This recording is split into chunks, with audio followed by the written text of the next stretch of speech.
Ganun din, no? Yung 0, makukuha mo dito sa previous. So, 1 times what? Negative 1. Ayan. 1 times? Negative 1. Saan ba tayo? Ito tayo ba? So, 1 times negative 1? Negative. Minus 1 times negative 1 over 1. Diba? So, 1 times negative 1, negative 1. Ito, negative and negative. Negative. 0 na ito. Over 1. Makiin mo ba yung wala? 0. Okay? Okay ba tayo ito? So, ngayon, tapos na tayo dito. Ito naman, paano? Paano ito?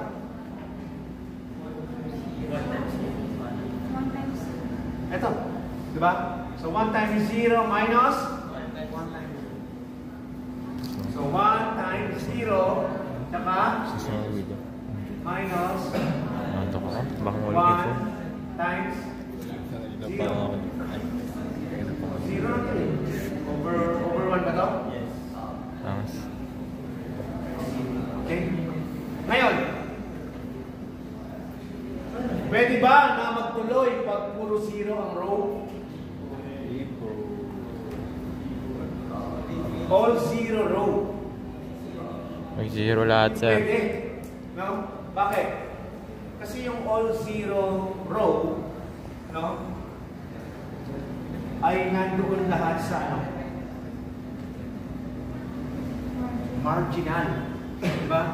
And when you talk about marginal, may mga oscillation pa dyan. No? So, hindi natin, no, according sa guide or batas ni Rauch-Chapan-Ruiz, hindi pwede na ma-evaluate ang all 0. Okay? So, paano yun? Anong gagawin? Magbabago tayo ng value ng S1. Kaya nga dito may new. Diba? So, ang tanong, saan ang galing yung 2 tsaka 0?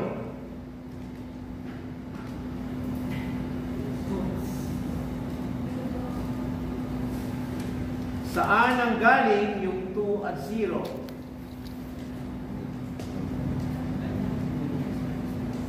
Get ba ito? Very okay.